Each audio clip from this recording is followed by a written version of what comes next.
North Korea, a hidden world beyond reach. No iPhones, no Google, no Starbucks. Just strict laws, deep traditions, and a nation sealed off from the world.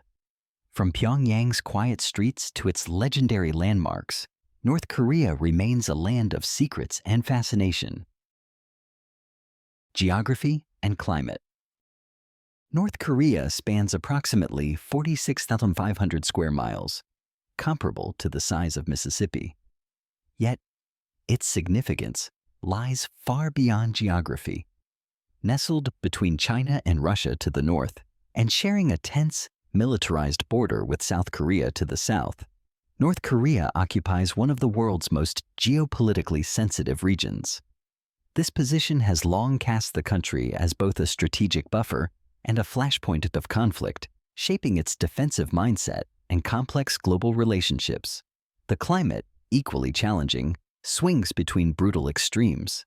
Winters are harsh, with temperatures dropping as low as 30 degrees Celsius, while summers bring intense heat and humidity. Though the winter landscape can appear beautifully serene under a blanket of snow, the reality is far harsher. Heavy snowfall disrupts transportation, cutting off rural communities and halting the flow of essential supplies. For farmers, frozen soil shortens the growing season and deepens food insecurity. These environmental hardships are amplified by North Korea's economic isolation and dependence on self-reliance. While Pyongyang enjoys relative stability, rural areas suffer disproportionately, widening the urban-rural gap.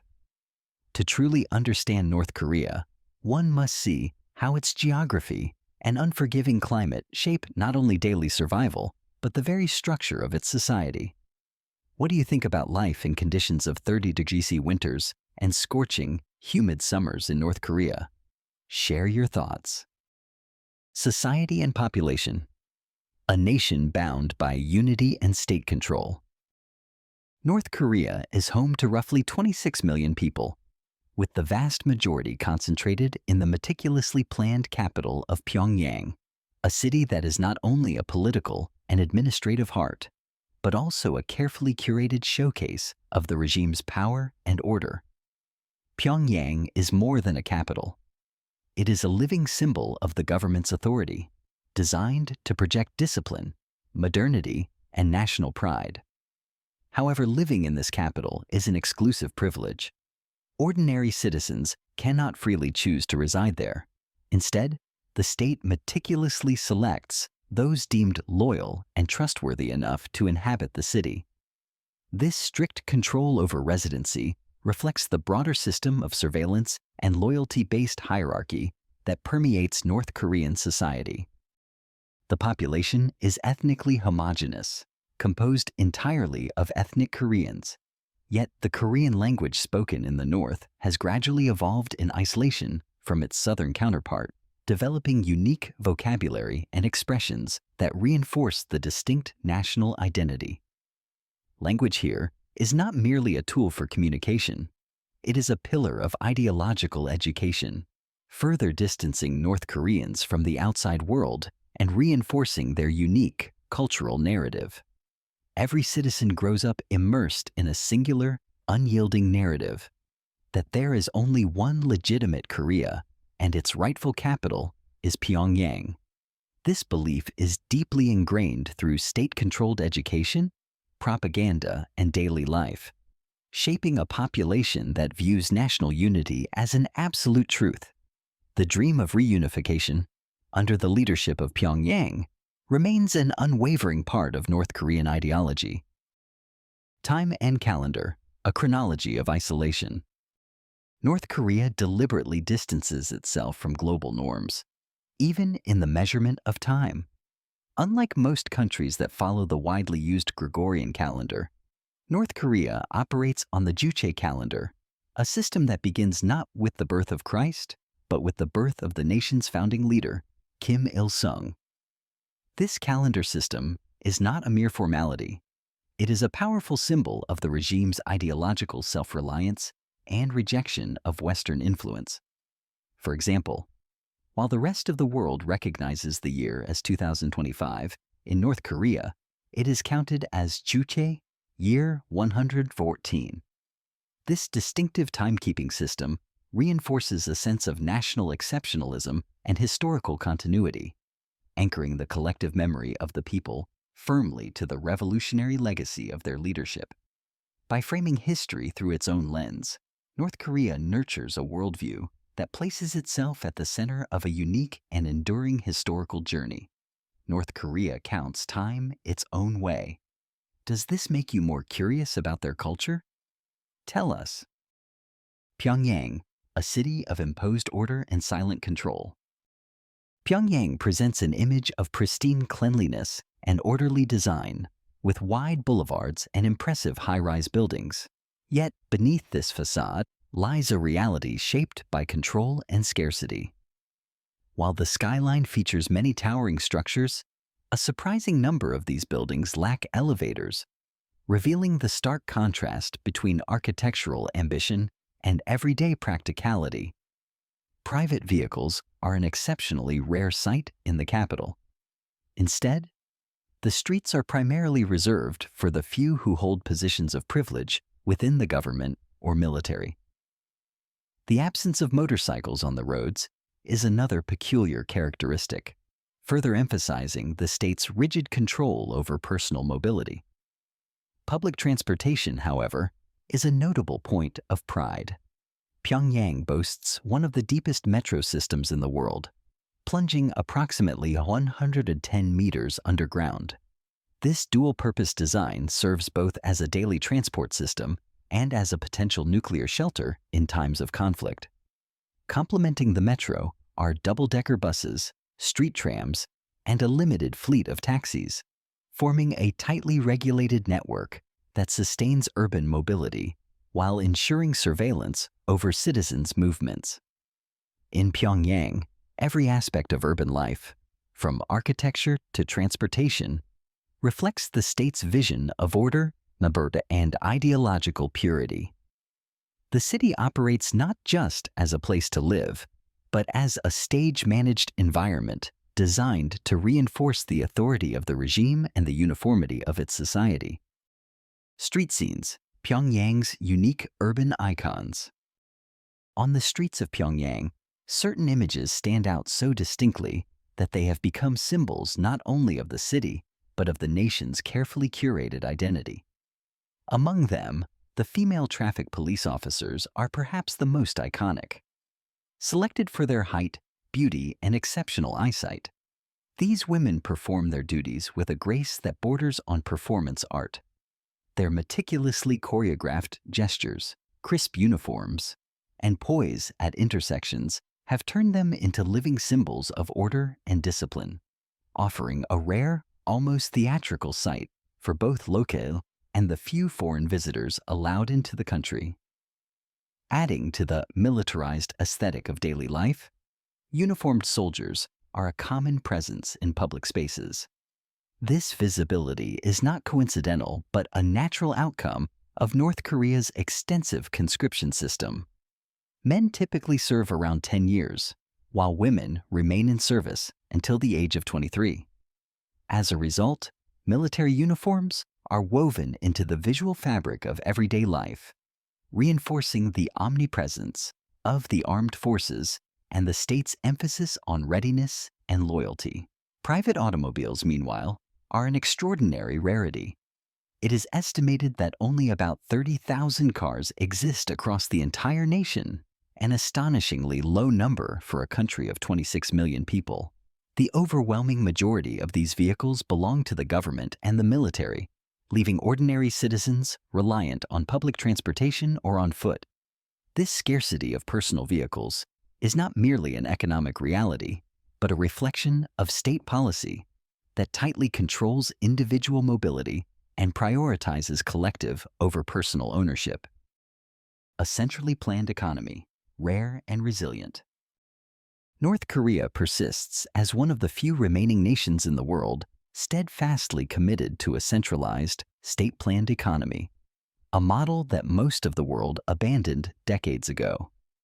Under this system, the government exerts near-total control over production, distribution, and pricing, leaving minimal room for private enterprise or market-driven mechanisms.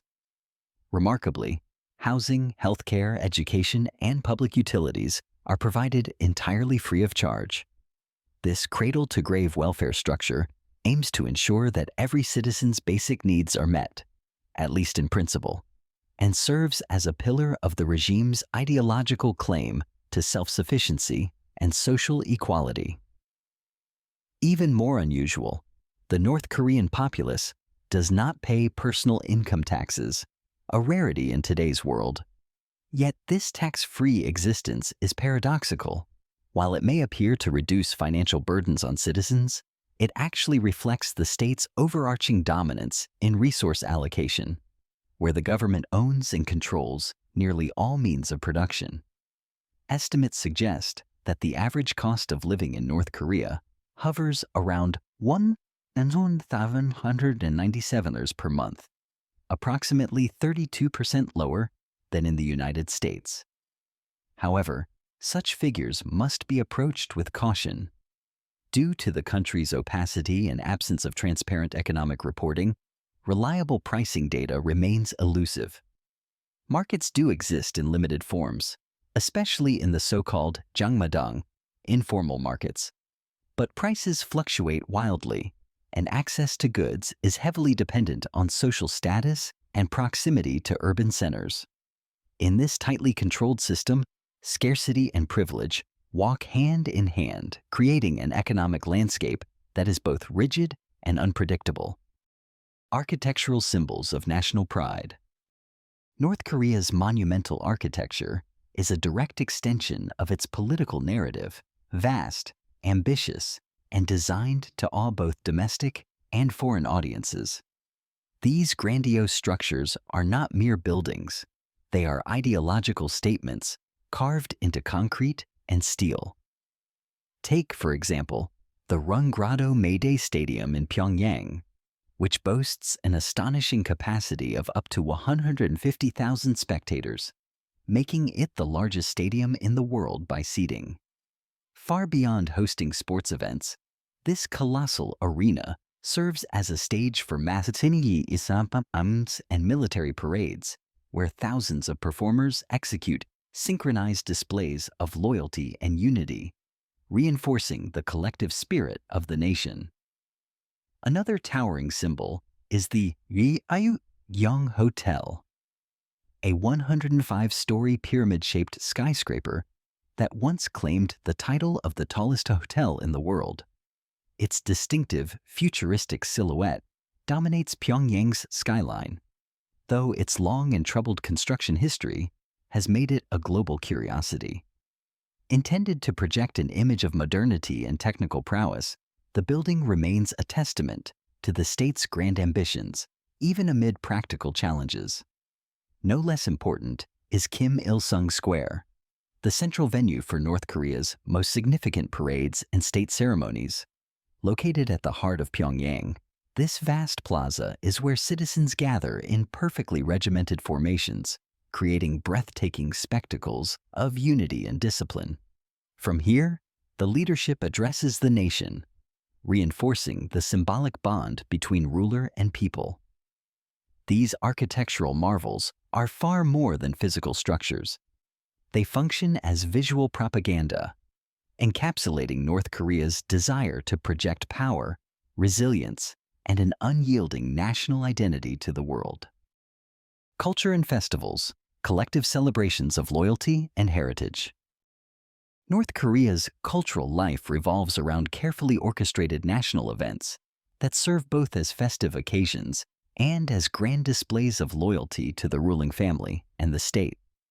Among these, the most significant is Day of the Sun, celebrated every year on April 15th to honor the birthday of the nation's founding leader, Kim Il-sung. Far from an ordinary public holiday, it is a full-scale national spectacle. The festivities include dazzling fireworks, elaborate military parades, and mass gatherings that transform cities into stages of unwavering reverence. Citizens are mobilized en masse to participate, creating an overwhelming sense of unity and shared purpose. Equally remarkable is the Arirang Mass Games, which has earned global recognition as the largest mass gymnastics performance in the world, involving over 100,000 participants.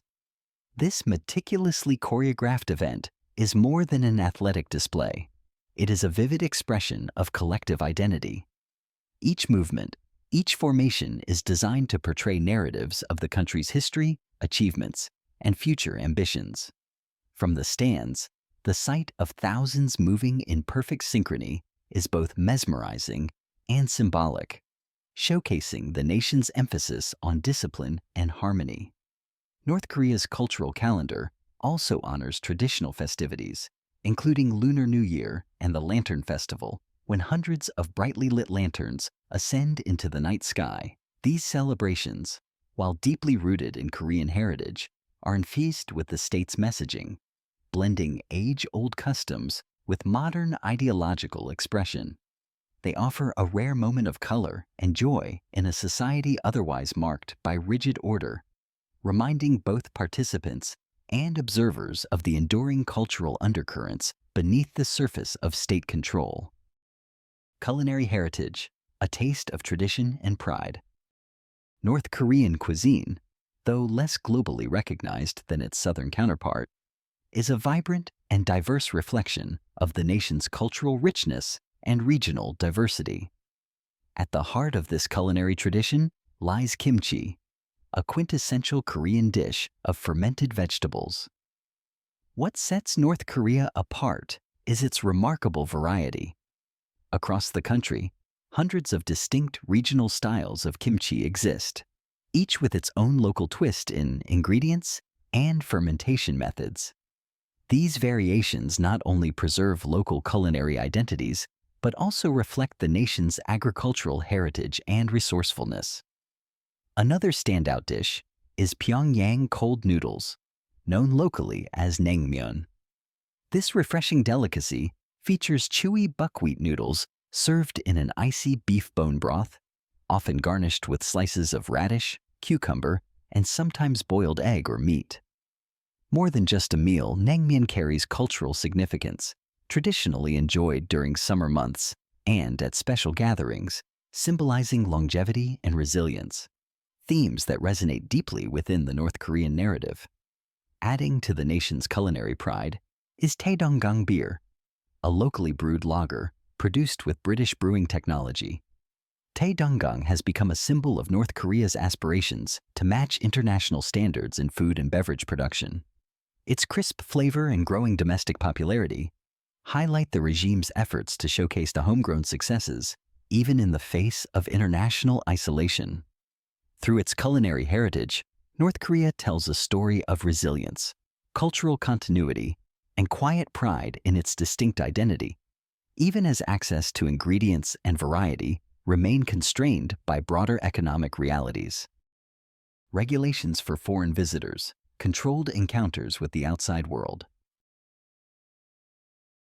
For those few who are permitted to cross its heavily fortified borders, visiting North Korea is a strictly managed experience, governed by a web of detailed regulations designed to control every aspect of the journey. Foreign tourists are prohibited from using the local currency, the North Korean won, and must instead rely on foreign denominations such as euros, US dollars, or Chinese yuan. This policy not only simplifies economic control, but also reinforces the separation between locals and visitors.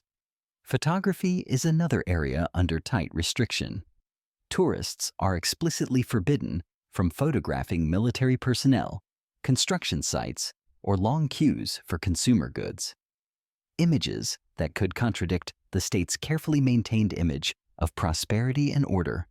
Even when photographing statues of the country's leaders, visitors must capture the full body and never from behind, a reflection of the deep reverence demanded toward the nation's leadership.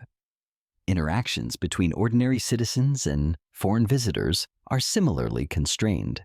Most locals are wary of engaging with tourists, fearing that any unintended association could attract the scrutiny of state surveillance. This enforced social distance maintains the government's control over the narrative presented to outsiders while limiting the risk of information exchange. Access to North Korea itself is highly restricted. Visas are typically only issued through China or Russia, reinforcing the regime's geopolitical alignments. Since 2017, American citizens have been entirely barred from entry, while European visitors must join state-approved tours accompanied by official guides.